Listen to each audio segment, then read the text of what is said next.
आप तमाम लोगों को नमस्कार, wonderful morning to all my lovely viewers. बहुत बहुत स्वागत है आपका आपके अपने morning live show Bihar Bihan में। और आज के सुबह आपके साथ हूँ मैं, यानी आज के सुबह आपके साथ है प्रेरणा। सर्वप्रथम सबसे पहले बिहार बिहान के सभी दर्शकों को बिहार दिवस की बहुत सारी बधाई। जी हाँ, आज ही के दिन सन 1912 में हमारा राज्य बिहार राज्य के तौर पर उभरा था, जब 22 मार्च को बंगाल प्रेसिडेंसी से हमारा यह बिहार, मगध का ये क्षेत्र बिहार अलग हुआ और बिहार के तौर पर उभरा। इसलिए आप सभी को बिहार दिवस की बहुत सारी बधाई। कार्यक्रम के सिलसिले को हम आगे बढ़ाते हैं और हम आपको बता दें कि जैसा कि सबसे पहले हम कार्यक्रम की शुरुआत करते हैं, तो हम चाहते हैं आपका ये दिन बहुत ही खूबसूरत और खुशगवार गुजरे। उसके लिए हम आपको दिखाते हैं एक अच्छा सा विचार। चलिए आइए नजर डालते हैं आज के अच्छे विचार पर।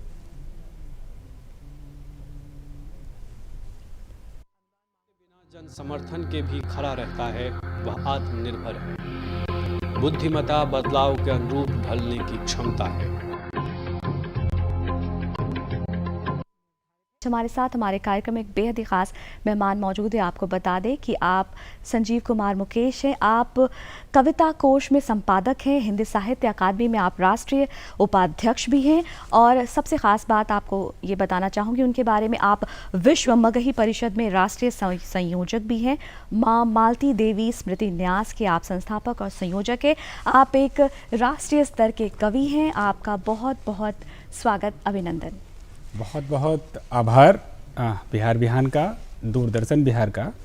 और मैं अपने तमाम श्रोताओं को, दर्शकों को प्रणाम करता हूं, गोड़ लगता हूं और इस गौरवशाली बिहार बिहार दिवस की अशेष शुभकामनाएं प्रेषित करता हूं। संजीव जी, आपका बहुत बहुत स्वागत है। राष्ट्रीय स्तर पर आपने साहित्य की सेवा की है और निरंतर आप ये प्रयास जारी आपने रखा हुआ है। आज बिहार दिवस है और हम सभी बिहार दिवस मना रहे हैं। इस मुबारक मौके पर आपका एक बिहार गीत भी आ रहा है। मैं चाहूँगी कि जब कार्यक्रम की हम शुरुआत करें तो क्यों ना उस गीत के माध्यम से हो। निसंदेह, चूँकि बिहार हमेशा से पूरे देश को गौरवान्वित करता रहा है और हम बिहारी के लिए यह और गौरव वाला पल है कि आज बिहार दिवस है। और कुछ शब्दों में जो एक फीलिंग्स होती है एक रचनाकार की, मैंने कहने का प्रयास किया है कुछ, चूँकि आज गीत रिलीज़ भी होना है। और मेरा ये सौभाग्य है कि बिहार दिवस के दिन बिहार बिहान ने मुझे आमंत्रित किया, तो ये मेरे लिए एक विशेष दिन भी है। मैं कुछ पंक्तियाँ रखता हूँ कि क्या बिहार है। स्वागत है। कि विक्रमशिला दीप्त हो जाए, क्योंकि मैं आगे की पंक्तियाँ करना, चूँकि हमारा तो बिहार गौरवशाली रहा है, लेकिन हम और क्या कर सकते हैं आगे अपने इस गौरवशाली इतिहास को और कैसे दोहरा सकते हैं। मैंने पंक्तियाँ, आशान्वित पंक्तियाँ रखने का प्रयास किया है कि विक्रमशिला दीप्त हो जाए, नालंदा फिर दीप जलाए, मगध पाटली पुत्र संग में वही ज्ञान वैभव ले आए, फिर से विश्व गुरु बन जाए, सपना हो साकार, चले हम प्रेरित करें बिहार, चले हम प्रेरित करें बिहार। बाकी गीत आज 3:30 बजे श्रोताओं के बीच में यह विभिन्न माध्यमों से उपलब्ध होगा। बिल्कुल, बहुत ही खूबसूरत। और सत्यनारायण जी ने भी ये लिखा है कि मेरे भारत के कंठहार तुझको शत शत वंदन बिहार। हम बिहार दिवस मना रहे हैं। हमारे बिहार का इतिहास बहुत ही गौरवशाली रहा है। संजीव जी, आपसे ये जानना चाहूँगी कि आप एक कवि हैं, लिहाजन आपने अंतर्राष्ट्रीय स्तर पर ख्याति प्राप्त की। और सबसे ख़ास बात आपकी ये रही कि आप मगही में, जो हमारी क्षेत्रीय भाषा है, बिहार में अमूमन यूँ तो कई भाषाएं बोली जाती जो क्षेत्रीय भाषाएं, लेकिन आपने मगही में इस प्रयास को जारी रखा है। तो इसके बारे में आप क्या बताना चाहेंगे? देखिए, मगही या कोई भी जो हमारी मातृभाषा होती है, 3 चीज़ें हमारे जीवन की शुरुआती दौर, जब हम इस आँख खोलते हैं, इस धरती पे जब कदम रखते हैं, तो 3 चीज़ें हमारे साथ होती हैं और हमारे अंतिम समय के बाद भी वो हमारे नाम के साथ जुड़ी रहती हैं, जो माँ, मातृभाषा और मातृभूमि। तो माँ होती है, मातृभाषा माँ की भाषा होती है और माँ की भाषा हमेशा हमारे जहन, हमारे रग रग में होता है। तो इसके लिए कुछ ऐसा नहीं है कि मैं कुछ कर पा रहा हूँ। माँ ने जो दिया, जिस भाषा को, जिस भाषा के शब्द को हमने पहली बार माँ के शब्दों में सुना, हमारे जहन तक उतरी, बस उस चीज़ों को प्रयास कर रहा हूँ कि और अधिक से अधिक लोगों तक पहुँचे वो। जी, बहुत अच्छी बात आपने कही कि आप ये प्रयास कर रहे हैं कि ये जो भाषा है अधिक से अधिक लोगों तक पहुँचे। ये ज़रूर जानना चाहूँगी आपसे कि कविताएं कब आपके जीवन का हिस्सा बन गया? महत्वपूर्ण सवाल, और ये हमेशा ये सवाल जब भी कहीं जाता हूँ ये सवाल ज़रूर आता है। जी। मैं बताऊँ कि मेरे घर का पूरा माहौल साहित्यिक है। मेरे पिताजी मगही के एक बड़े जाने माने साहित्यकार हैं, उमेश प्रसाद उमेश। आज मुझे सुन भी रहे होंगे, मुझे पता है। मैं चरण स्पर्श कर रहा हूँ पापा को, चूँकि भावुक होता हूँ उनके लिए, इसलिए स्वाभाविक कि है। मतलब एक गांव के लोग जब अपने बच्चे को यहाँ तक पहुँचाते हैं तो उन्होंने कितना जीवन झेला होता है, वो चीज़ें वो देख पा रहे होंगे। और साहित्यिक माहौल पापा से मिला। आज दौर मेरे घर का ये है कि मेरी वाइफ भी लिखती हैं कविताएं। क्या बात है। मेरा छोटा बेटा अभी 9-10 साल का है, वो भी कविता लिखने लगा है। तो ये मतलब साहित्यिक पारिवारिक माहौल जो है हमें प्रेरणा देता है हमेशा, और घर का माहौल हमेशा रचनात्मक रहता है इन सारे मामलों में। बिल्कुल, कहते हैं कि साहित्य, ख़ास तौर से मैं कविता की बात करूं तो आपकी आंखों के आंसू पोंछ नवल उल्लास जगाता है। ये साहित्य आपके सूखे मन तरवर में ये एक प्राण भरता है साहित्य, और बिल्कुल आपने इसी परंपरा को जारी रखा है। आप उसे निरंतर आगे बढ़ा रहे हैं। राष्ट्रीय अंतर्राष्ट्रीय फलक पर आप इसकी सेवा कर रहे हैं।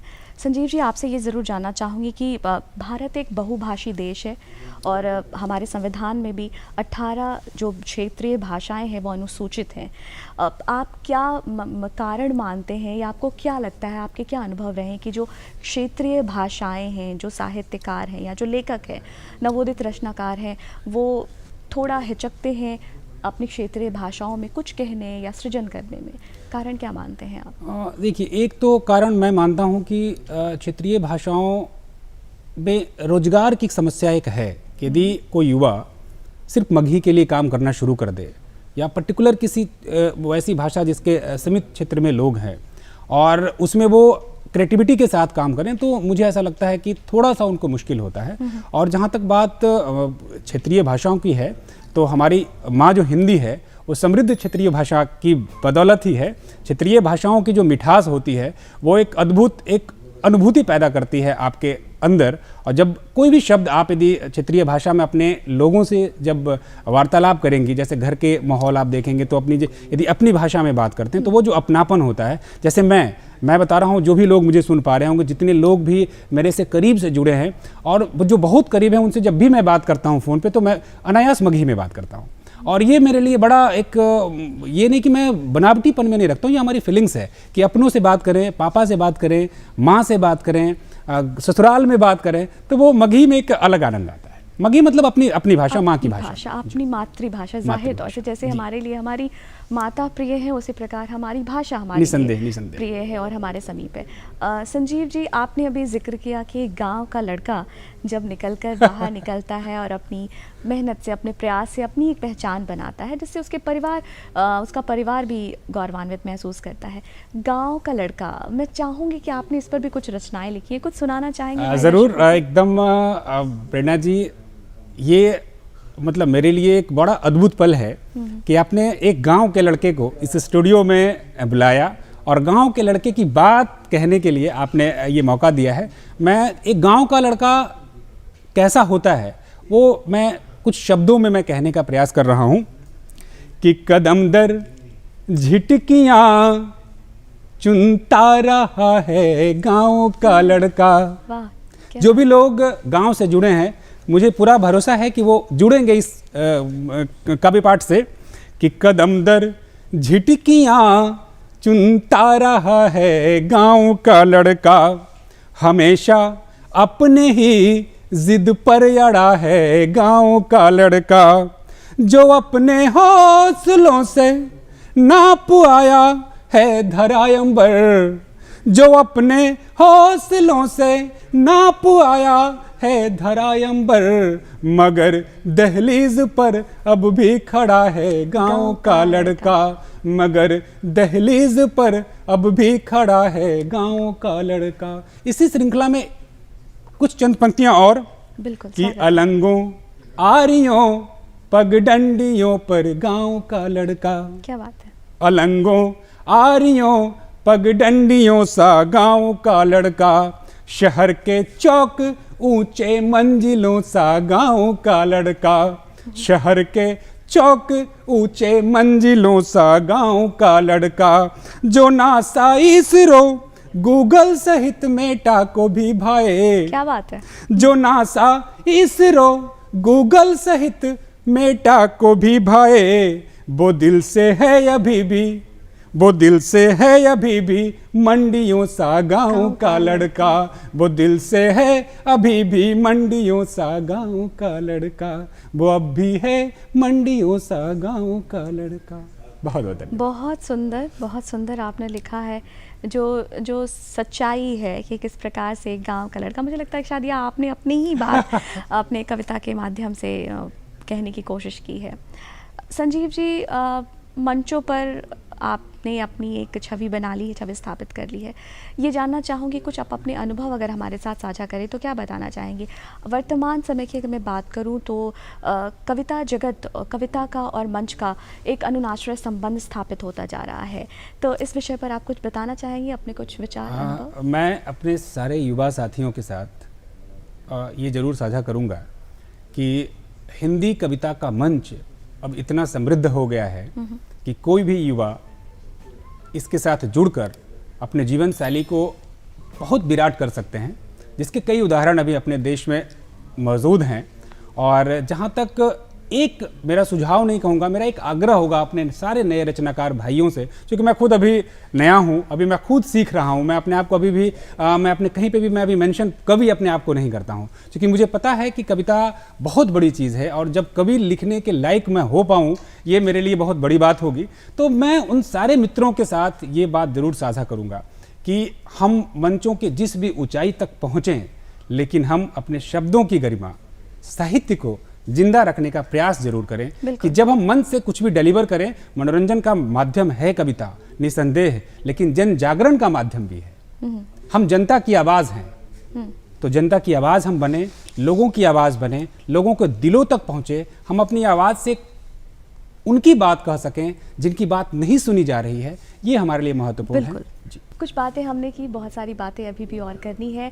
मैं चाहूँगी कि आप क्यों ना एक और गीत हमारे सामने हमारे दर्शकों के लिए प्रस्तुत करें। निसंदेह, चूँकि एक गीतकार एक कवि के लिए इससे ज़्यादा खुशनुमा कुछ नहीं होता कि जब आप कहते हैं कि आप अपनी रचना इस समृद्ध मंच से प्रस्तुत करें, तो ये हमारे लिए भी गौरव का विषय है। जहाँ से बात हमने विराम दिया था, जहाँ से बात हमने ख़त्म की थी, मैं वहीं से फिर पंक्तियाँ शुरू करने का प्रयास करता हूँ कि एक गाँव का लड़का जब शहर जाता है अपने आगे की पढ़ाई करने, तो वह सिर्फ पढ़ाई करने नहीं जाता, वो अपने पूरे परिवार के सपनों को अपने कंधे पर लेके जाता है। अपने घर के चौखट के अंदर की चीज़ें वो साथ लेके जाता है, उसकी अपनी जिम्मेदारियों का बोझ वो अपने कंधों पे उठा के चलता है। मैंने एक गीत में कुछ कहने का प्रयास किया है कि जब कॉलेज में कोई युवा जाता है, उसे जब प्रेम प्रस्ताव मिलता है, एक गांव का लड़का उस प्रेम प्रस्ताव को अस्वीकार कितनी सहजता से करता है और क्या जिम्मेदारियां हैं वो उसको कैसे जिक्र करता है। मैं एक गीत रखता हूँ, निसंदेह शायद आप लोगों को पसंद आए। मैं पढ़ता हूँ कि तेरी मुस्कान सच्ची, तू है भोली भाली रे, सोनी सूरत है तेरी, अधरों की लाली रे, हमको अभी पापा के सपनों को जीना रे, हाय रे गुजरिया अभी तेरा नहीं होना रे, हाय रे गुजरिया अभी तेरा नहीं होना रे, हाय रे गुजरिया अभी। बंद रखता हूँ। स्वागत कि अंगना में खाट टूटी, छूटी बाबा की दवाई, कि अंगना में खाट टूटी, छूटी बाबा की दवाई, चूल्हा चौका से माने जोड़े हैं पाई पाई, चूल्हा चौका से माने जोड़े हैं पाई पाई, कि बाबा के अखियों में है, बाबा के अखियों में है जुगनू जगाना रे, हाय रे गुजरिया अभी तेरा नहीं होना रे, हाय रे गुजरिया अभी तेरा नहीं होना रे, हाय रे गुजरिया अभी। एक बंद और रखता हूँ कि जिसके संग खेला कंचा, खेले थे डंडा गिल्ली, तोड़े खूब आम टिकोले, खाए खूब पान के खिल्ली, उनसे न कर पाएंगे, उनसे न कर पाएंगे कोई बहाना रे, हाय रे गुजरिया अभी तेरा नहीं होना रे, हाय रे गुजरिया अभी। और गांव का लड़का सिर्फ परिवार की भावना को साथ लेके नहीं चलता, उसके अंदर देश के प्रति भी क्या सम्मान होता है वो भी मैंने कहने का प्रयास किया है। चंद पंक्तियां और कि जिसके रज कण में लेटा सीखा सम्मान से जीना, जिसके रज कण में लेटा सीखा सम्मान से जीना, जिसके आंचल के तल में चौड़ा होता है सीना, अभी तो भरत होने का, अभी तो भरत होने का फर्ज निभाना रे, हाय रे गुजरिया अभी तेरा नहीं होना रे, हाय रे गुजरिया अभी तेरा नहीं होना रे, हाय रे गुजरिया अभी। बहुत बहुत शुक्रिया, बहुत बहुत धन्यवाद। बहुत खूबसूरत, बहुत ही प्यारा सा गीत। संजीव जी, एक सवाल आपसे और जानना चाहूँगी, आपसे करना चाहूँगी कि आपके जीवन में किन 3 लोगों ने आपको सबसे अधिक प्रभावित किया, तो क्या बताना चाहेंगे, किन 3 लोगों का जिक्र करना चाहेंगे? सबसे पहला तो हमारी जो प्रथम शिक्षक होती हैं माँ, दूसरे जिन्होंने अपने कंधे पर अपनी उंगली पकड़कर इस धरा पे चलना सिखाया, और तीसरा, चूँकि मैं यहाँ बता दूँ कि मेरी शादी बहुत अर्ली एज में हुई है। मैं जब 18-19 साल का रहा और उस समय शादी मेरी हुई, और उसके बाद चूँकि आप सोच सकते हैं कि 18-19 साल का बच्चा, मतलब उसको अभी तो बच्चे ही कहेंगे, उस समय उसके बाद मेरी धर्मपत्नी, वो सुन भी रही होंगी यहाँ से, हमेशा से एक संबल की तरह मेरे पूरे जीवन में हर एक मेरे फैसले पे, हर एक मेरे वैसे फैसले जिसमें मुझे परेशानियां भी आई, लेकिन उन्होंने अपना साथ दिया, संबल दिया, और हर एक मौके पे मेरे साथ खड़ी रही। और मैं एक और जिक्र यहाँ करूँगा कि मैं कविताएं लिखता था, और वो सिर्फ डायरी में पढ़ी होती थी, लेकिन मंचों पे आने का, और मंचों पे मैं कहूँगा ढकेल के, बिहारी भाषा कहूँ तो धक्का दे के वहाँ पहुँचाने का, ये श्रेय मेरी पत्नी अभी मीनाक्षी मुकेश अभी सुन रही होंगी, वो उनको जाता है। उन्होंने मुझे कहा कि आप जब लिखते हैं तो क्यों नहीं आप मंचों से पढ़ते हैं, और मंचों से पढ़ना शुरू किया, और इसका प्रतिफल है कि आज आपके सामने है। मुझे लगता है कि आपकी धर्मपत्नी जी की सुबह आज बहुत ही खुशगवार हो गई होगी, आपने मंच पर उनकी तारीफ़ की है। चलिए, बहुत अच्छी बात है, बहुत ही खूबसूरत बात, प्यारी सी बात आपने हमारे साथ साझा की। संजीव जी, अगर ये जानना चाहूँ कि आपके साहित्यिक प्रेरणा कौन है, तो किनका नाम लेना चाहेंगे? देखिए, कई लोग कहते हैं कि जब मैं राष्ट्रीय मंचों पे आया तो मेरे हिंदी की रचनाओं में भी मगही की मिठास, मगही के शब्द, जैसे मैंने भी गांव का लड़का पढ़ा, रचना हिंदी की है, लेकिन उसमें आपको कई शब्द ऐसे मिले होंगे जो कि मगही और गांव जवार के शब्द उसमें थे। तो मेरे पिताजी जो कि मगही के साहित्यकार हैं, बचपन से जब मैं बड़ा हुआ तो मेरे घर लगभग सारे बड़े साहित्यकार का आना, घर में रहना, चूँकि अभी जैसे हम लोग राष्ट्रीय मंचों में हैं तो यहाँ तो भाई किसी के घर आना जाना बहुत कम, जो बहुत करीबी मित्र होते हैं उनके घर आना जाना ही होता है मंचों के सिलसिले में। अदरवाइज़ हम लोग होटलों में ठहरते हैं, गाड़ियाँ, ये वो सारी चीज़ें रहती हैं, तो वो भावुकता या वो चीज़ें नहीं मिल पाती जो मेरे घर में मिला। मेरे पिताजी चूँकि साहित्यकार थे, तो गोष्ठियों में लोग, कभी सम्मेलनों के लोग जब रात्रि विश्राम के लिए मेरे घर आते थे, और वहाँ सारे साहित्यकार, बड़े जितने भी मगही के नाम हैं, सब लोग का सानिध्य मुझे उस समय से मिला है कि उन्होंने मुझे ये पता है कि उनको क्या खाना है और उनको क्या पढ़ना है, उनको क्या सुनाएंगे, और तमाम बातें मैंने वहाँ से सीखी। तो मैं अपने साहित्यिक गुरु मैं अपने पिताजी को ही मानता हूँ, और जब उनकी रचना आप सुनेंगे तो शायद थोड़ा सा उसकी खुशबू मेरी रचनाओं में या मेरे टोन में, मेरे कहने के स्टाइल में आपको वो चीज़ें दिखेंगी। तो मैं चाहूँगी बिल्कुल संजीव जी कि आप पहले तो मगही में आप कुछ प्रस्तुत करें, और अगर आप अपने पिताजी की कोई रचना हमारे सामने प्रस्तुत करें तो हमारे लिए और भी बहुत अच्छी ज़रूर बात ज़रूर होगी। ज़रूर और उसके ज़रूर बाद फिर हम आपकी भी रचना ज़रूर सुनना चाहेंगे मगही में। तो पहले आज बिहार दिवस है, आपने कहा कि एक मगही की रचना भी होनी चाहिए, और बिहार दिवस पे मैंने एक बिहार गीत लिखा था। कई जगहों पे, राष्ट्रीय मंचों पे इसका प्रसारण भी हुआ है, बड़े चैनलों से भी इसका प्रसारण, इसका मैं मतलब शुक्रगुजार हूँ कि लोगों ने मगही की मिठास को बड़े मंचों पे प्रस्तुत करने की सहमति दी। कई बड़े मंचों से मैंने इस गीत को पढ़ा है, और आज इस खास मौके पे मैं कुछ पंक्तियाँ चाहता हूँ, चूँकि बहुत बड़ा गीत है ये, लेकिन कम से कम एक बंद में पढ़ना चाहता हूँ। स्वागत है, स्वागत है।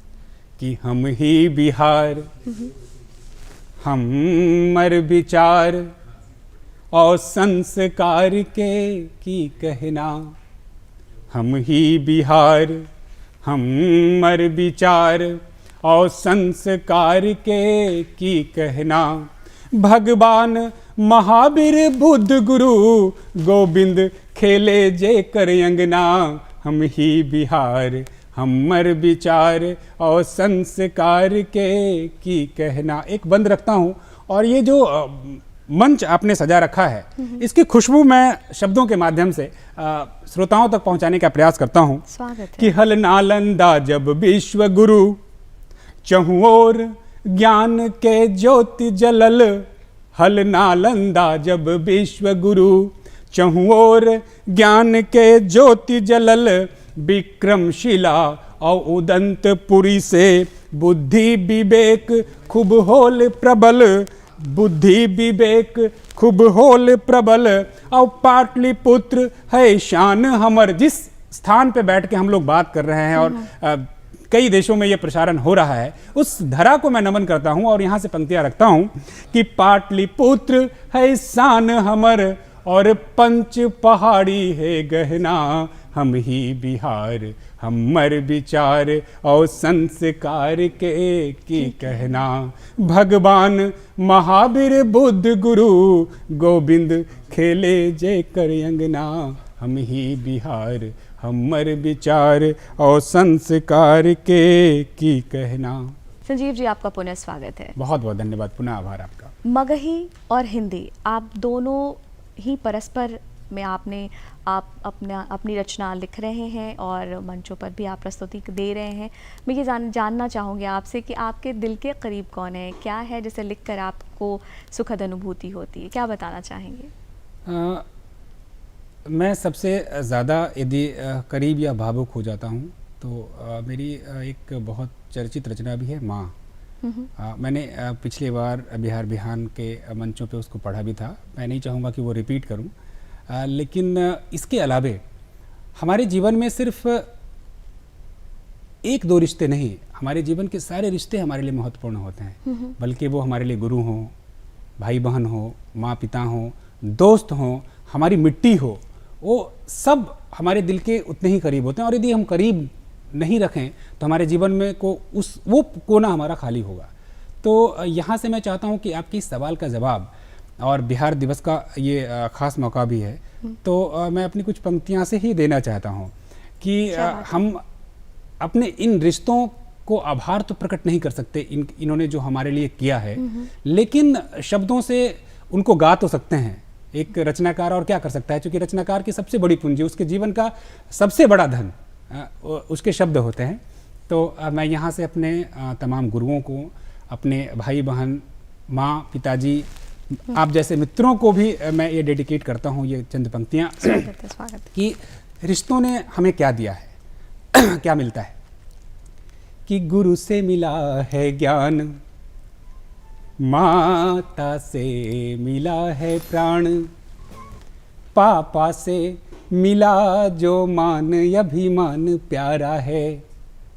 कि गुरु से मिला है ज्ञान, माता से मिला है प्राण, पापा से मिला जो मान, अभिमान प्यारा है। बहना का प्यार, मामा बाबा का दुलार, यहाँ पत्नी पति का साथ जग में निराला है। कि अतुल्य है भारत, अतुल्य है बिहार, जैसे अतुल्य मगध सतधरवा की धारा है। कि गंगा जैसी पावन, कि गंगा जैसी पावन, पवित्र है धराय तुल्य। कि गंगा जैसी पावन, पवित्र है धराय तुल्य। कि भगवान आके जिसे खुद ही संवारा है, भगवान आके जिसे खुद ही संवारा है, भगवान आके जिसे खुद ही संवारा है। बहुत सुंदर, बहुत ही प्यारा ये गीत, और आपने बहुत अच्छे से जो रिश्तों के हमारे ताने बाने हैं गीत में, आपने गीत के माध्यम से उसे प्रस्तुत किया। संजीव जी, आप जानना चाहूँगी कि साहित्य अगर की हम बात करें तो बिहार की ये जो धरती है, जो मिट्टी है, इसमें साहित्य रचा है, बसा है। हम दिनकर की बात कर लें या फणीश्वरनाथ रेणु की बात कर लें, हमारे साहित्य हमारी मिट्टी में है। लेकिन अगर मैं बात करूं युवाओं की यहाँ पर, तो बहुत बार हमें कभी कभार अफसोस होता है उन्हें पढ़कर या देखकर। तो आप यहाँ के जो नवोदित रचनाकार हैं, क्या उन्हें आप कुछ बताना चाहेंगे, कुछ सुझाव देना चाहेंगे, क्या करें, कैसे फोकस करें, कुछ बताना? ज़रूर। अब पता नहीं इस सवाल के लिए मैं उपयुक्त हूँ कि नहीं। मैं खुद अपने आप को भी नवोदित मानता हूँ, या यूँ कहूँ कि कहें कि साहित्य के विद्यालय में नामांकन के लिए मैं अभी सिर्फ एग्जामिनेशन दे रहा हूँ अभी कि मेरा एंट्रेंस भी होगा कि नहीं होगा। लेकिन फिर भी जो अनुभव मेरे साथ हैं मैं ज़रूर साझा करूँगा, क्योंकि हमारे युवा साथी ज़रूर इसको देख पा रहे होंगे। तो एक चीज़ तो पहले कि अधिक से अधिक लोगों को पढ़ें, बल्कि वो कोई भी हो। सिर्फ ये नहीं कि हम सिर्फ बड़े रचनाकार को पढ़ें, हम आसपास अभी वर्तमान के साहित्य को भी पढ़ें, अपनी मौलिकता बरकरार रखें। जब आप मंचों पे आते हैं तो हो सकता है कि आप जो रचना लिखते हैं, ये कोई ज़रूरी नहीं है कि सारे लोग उस रचना को पसंद करें। तो आप कमेंट तो सबका लेंगे, लेकिन अपनी मौलिकता के साथ यदि समझौता कर लिया तो मुझे ऐसा लगता है कि वो आपकी अलग पहचान नहीं बन सकती। क्योंकि कभी भी अनुकरण हम कर सकते हैं, लेकिन डुप्लीकेट नहीं, कॉपी नहीं। तो अनुकरण तो करना है भाई, अच्छे भाई महाजनो जैन गतः स पंथा हमने बचपन से पढ़ा है। प्रभावित होना, हाँ, प्रभावित होना, लेकिन इतना प्रभावी नहीं होना कि हम उनकी बात उन्हीं के स्टाइल में कहना शुरू कर दें। तो कुछ ना कुछ तो अपना एक तरीका, अपनी मौलिकता होनी चाहिए। तो मौलिकता जरूर बरकरार रखें, और मौलिकता ही आपको अलग स्थान दिलाएगी और आपको स्थान अलग मंचों तक ले जाएगी। और हो सकता है कि उस पथ पे, उस रास्ते में थोड़ी कठिनाइयां आएंगी। हो सकता है लोग आपको शुरुआती में आपको एक्सेप्ट ना करें, लेकिन मुझे ऐसा पूरा भरोसा है कि फिर बाद में आपको एक अलग नज़रिए से लोग देखना शुरू कर देंगे। बहुत अच्छी बात आपने कही कि शुरुआत में हो सकता है आपको थोड़ी कठिनाइयाँ आए, लेकिन कठिनाइयों के बाद ही जो आपकी जो मंजिल है वो आपको एक खूबसूरत मंजिल मिलेगी। संजीव जी, आपसे अगर मैं चाहूँ, अगर रिक्वेस्ट करूँ, कुछ और गीत अगर जो आपके पसंदीदा हो आप सुनाना चाहें हमारे दर्शकों को। बहुत मेरे मन की बात, क्योंकि भाई देखिए, एक कवि को मंच मिल जाए तो वो सिर्फ चाहता है कि हम अधिक से अधिक अपनी रचना लोगों तक पहुँचाएँ। तो चूँकि अभी लगातार ये जिक्र आप भी कर रही हैं, और जितने भी लोग मेरे से जुड़े हैं सब लोग जानते हैं कि मैं प्रयास करता हूँ कि मेरे हिंदी की रचनाओं में भी मिट्टी की सुगंध हो। ये बनावटीपन नहीं है, ये अनायास। चूँकि रचनाकार आप भी एक बहुत उम्दा शायरा हैं, अच्छा लिखती हैं आप, तो आपको ये पता है कि हम बनावटीपना में लिखते हैं तो वो आपको सुकून देने वाला लाइन नहीं होता है। तो वो जो अंदर से जो फीलिंग्स आती हैं, वो जब हम लिखते हैं तो अपनी मिट्टी की खुशबू अनायास आ जाती है। तो मैं एक गीत रखने का प्रयास करता हूँ जो मैंने कई मंचों से पढ़ी भी हैं, लोगों ने सराही है, और इस समृद्ध मंच से इस खास मौके पे मैं पढ़ना भी चाहता हूँ। रखता हूँ। पवन संग नदिया बहोरी धीरे धीरे। बहुत प्यारा गीत है ये। पवन संग नदिया बहोरी धीरे धीरे, स्वच्छ है मन नहीं वातावरण नहीं, स्वच्छ है मन नहीं वातावरण नहीं, माया खड़ी तीरे तीरे पवन संग नदिया बहोरी धीरे धीरे, पवन संग नदिया बहोरी धीरे धीरे। बंद रखता हूँ कि रिश्ता तोले मोल न जाने, सबको आबे लाख बहाने। रिश्ता तोले मोल न जाने, सबको आबे लाख बहाने। सब कोई जाने झीणी चदरिया, कबीरा मन अब कोई न जाने। सब कोई जाने झीणी चदरिया, कबीरा मन अब कोई न जाने। अब मैली हुई पीरे पीरे, अब मैली हुई पीरे पीरे, पवन संग नदिया बहोरी धीरे धीरे, पवन संग नदिया बहोरी धीरे धीरे। अगला बंद रखता हूँ। स्वागत है। कि माया ठगनी नाच नचावे, हम मस्ती में झूम रहे हैं।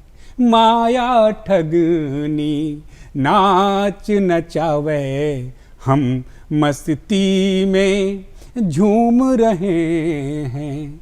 अंतर मन से आँख चुरा के रोज फुलंगी चूम रहे हैं। अंतर मन से आँख चुरा के रोज फुलंगी चूम रहे हैं।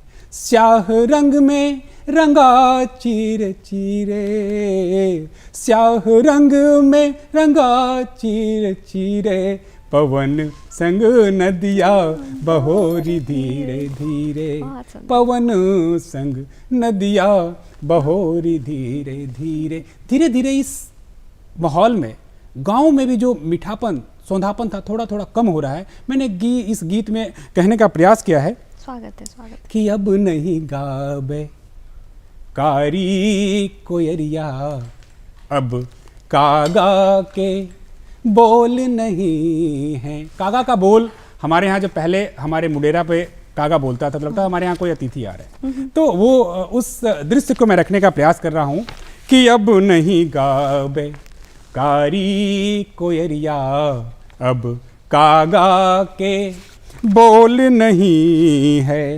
चहके अब नहीं सोन चिड़ैया, बाणी में मधुघोल नहीं है।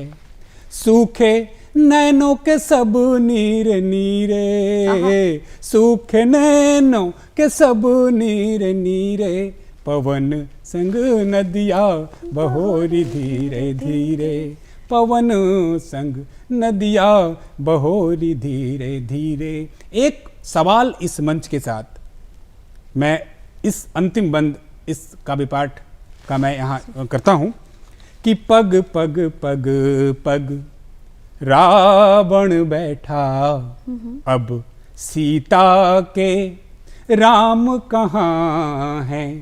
पग पग पग पग रावण बैठा, अब सीता के राम कहाँ हैं। प्रेम मुरलिया धुन पर नाचे, अब राधा घनश्याम कहाँ हैं।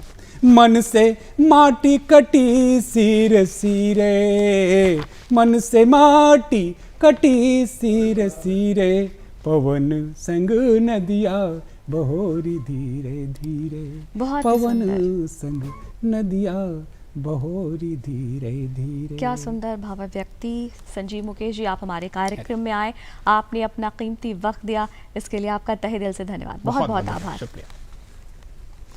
तो हमारी आज बातचीत हुई कवि गीतकार श्री संजीव मुकेश जी से और अब वक्त हो चला है आपको अलविदा कहने का, लेकिन आप बखूबी जानते हैं कि जाने के पहले हमें इंतज़ार होता है आपके ख़तों का। यानी हम आपसे दरख्वास्त करते हैं कि आप अपने ख़त, अपने सुझाव हम तक पहुंचा सके। इसके लिए आपको नोट करना होगा हमारा पता, तो फटाफट उठाएं कागज़ और कलम, नोट करें हमारा पता। कार्यक्रम बिहार बिहान, DD बिहार, दूरदर्शन केंद्र पटना, फ्रेजर रोड 8000001। हमारा ईमेल एड्रेस है director@ddkpatna@gmail.com।